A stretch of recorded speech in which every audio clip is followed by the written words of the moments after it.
Bonjour et bienvenue dans ce bulletin d'information sur RTC. Nous allons démarrer à Saint-Louis où la grève de la Fédération des transporteurs impacte fortement la circulation sur les grandes artères, limitant les déplacements des habitants et les contraignant à s'adapter. Moto, taxi, charrette et covoiture s'imposent désormais comme les principales alternatives. C'est un reportage signé Sophie Dramé. À Saint-Louis, la grève de 72 heures des transporteurs routiers est fortement respectée. Dans les rues, la circulation a fortement diminué. L'absence des taxis se fait ressentir. Les chauffeurs sont très fatigués. On souhaite travailler comme tout le monde. Le gouvernement doit assister le secteur du transport. Depuis ce matin, de nombreux clients m'ont sollicité, mais j'ai décidé d'observer le mot d'ordre. Privés de taxi, de nombreux usagers se retrouvent contraints d'attendre pendant des heures un moyen de transport. On s'est levé à 5 heures pour aller au travail. On a vu que les transporteurs sont en grève. J'ai pas pu trouver un moyen de transport pour venir au travail. J'étais obligé de marcher jusqu'ici. Il est hors de question que je reste à la maison car je... Par ailleurs, cette situation profite à certains acteurs du transport alternatif. Nous avons toutes les peines du monde pour nourrir nos cheveux. Mais depuis le début de la grève, on se frotte les mains. Nos gains se sont multipliés. Nous sommes assaillis par les clients. Le malheur des uns fait le bonheur des autres. Les motos Jakarta et les charrettes continuent de transporter les usagers sans hausse des tarifs. Les tarifs n'ont pas connu une hausse. Ils sont fixés entre 500 francs et 1000 francs CFA. Les tarifs varient entre 250 dans la ville de Saint-Louis et 500 francs pour aller à Gandon. Dans ce contexte difficile, seuls quelques bus de l'AFTU assurent un service minimal. Les populations sont obligées de s'adapter. Calèches, charrettes, mototricycles, entre autres, sont les alternatives qui s'offrent à elles. Sophie Dramé, restons toujours dans le cadre de la grève des transporteurs, cette fois-ci à Keur-Massar, où la grève perturbe fortement le quotidien des usagers. Entre débrouille et difficultés, chacun tente de s'adapter, tandis que les appels au dialogue se multiplient pour une sortie rapide de crise. Barthélemy Colli nous fait le point dans ce reportage. Dans les arrêts de transport, la situation reste contrastée. Ici, à Keur-Massar, certains usagers disent avoir trouvé des alternatives pour faire face à la grève, à l'image de ce jeune travailleur. Les gens sont sortis pour aller travailler. Les bus, les cars et les taxis circulent bien. Partout dans les arrêts, on trouve des véhicules. Moi, j'habite à Malika et je travaille à Diamniadio. Je n'ai pas eu de problème pour me rendre dans mon lieu de travail. En revanche, pour cet agent du BTP, les difficultés sont bien réelles. Trajet plus long, fatigue accrue et quotidien bouleversé. Je reviens de Touba à cause de la grève. Sinon, je n'aurais pas eu de voiture pour venir travailler. Il y a des gens qui sont bloqués là-bas. Il n'y a pas beaucoup de véhicules en circulation et il y a trop de monde dans les arrêts. Je n'ai pas travaillé aujourd'hui par manque de véhicules. À cause de la grève, on a perdu beaucoup d'argent. Entre adaptation et contrainte, chacun vit la grève à sa manière, tout en appelant les autorités à privilégier le dialogue. Les gens sont sortis pour aller travailler. Ils ne peuvent non plus marcher. Il faut prendre un bus, un car. Nous souhaitons que la grève s'arrête le plus tôt possible et que les autorités discutent avec les transporteurs pour trouver une solution.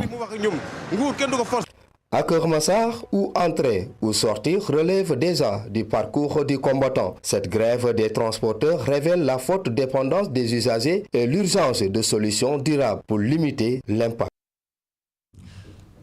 Et puis dans le reste de l'actualité, l'enclavement des populations de Sahor demeure une préoccupation majeure.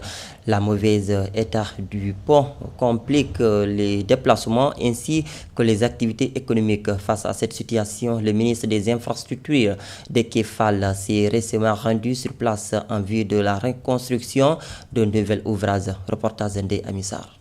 La traversée du pont de Sahor, principal accès des habitants, reste un véritable casse-tête. Pour la première fois, une autorité s'est rendue sur place afin de constater les difficultés. Le problème principal de Sahor est lié à l'enclavement. Et quand on dit enclavement, ça impacte toutes les autres activités de la vie des populations. Même l'éducation est impactée parce que les enfants qui habitent ici vont étudier au lycée de l'UCSN d'une distance de 17 km. Et ils vont devoir au quotidien braver ce pont-là qui n'est pas du tout sûr ni sécurisé. Encore quand la crue du fleuve monte, ils sont obligés de passer à pied.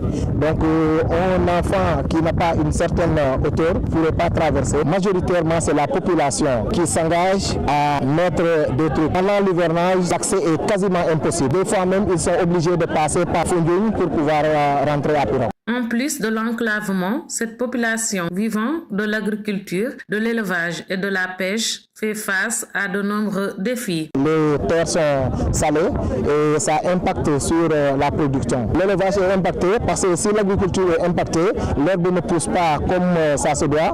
Naturellement, le cheptel aura besoin de s'alimenter. Le commerce ne peut pas se développer. Malgré la souffrance des habitants pour la traversée, le maire de l'UCSN garde espoir. Le ministre ne se déplace pas comme ça. C'est parce qu'il avait étudié en amont la situation de Sahara.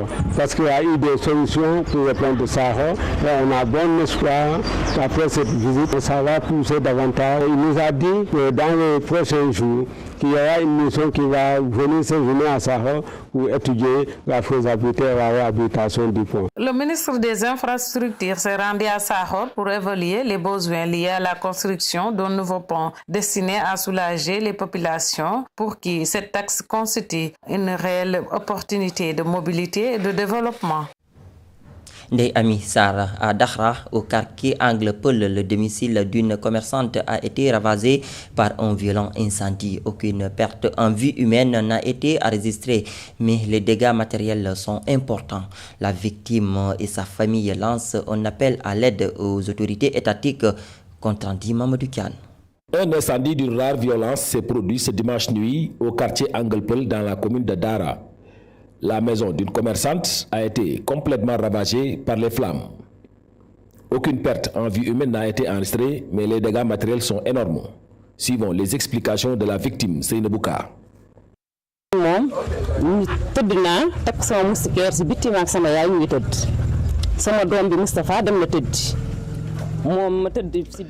Je dormais sous une moustiquaire dans la cour de la maison et mon fils âgé de 8 ans est entré dans la chambre pour dormir.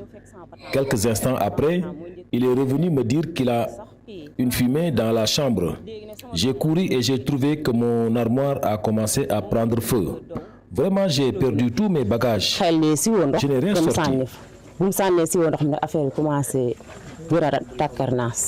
L'origine de l'incendie reste pour le moment inconnue. La victime, très affectée par ce sinistre, tend la main aux autorités.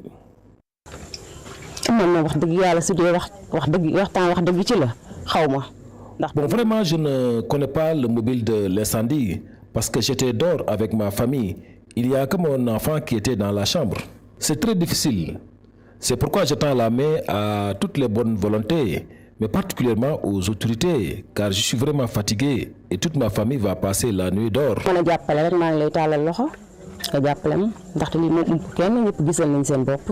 Informés, les sapeurs-pompiers de Dara se sont immédiatement rendus sur les lieux pour éteindre le feu qui a déjà fait beaucoup de dégâts. En attendant l'arrivée des premiers appuis, cette famille a passé sa première nuit à la Belle Étoile. Et pour finir ce bulletin à l'occasion de cette semaine nationale de la jeunesse, coup de projecteur sur ces jeunes dans le monde rural qui luttent pour leur autonomie. À Sédhiou, Fanta, coiffeuse et maquilleuse, incarne cette jeunesse féminine entreprenante et inspirante. Reportage Oumar Sissi. Dans ce petit salon installé à domicile, Fanta enchaîne les clients.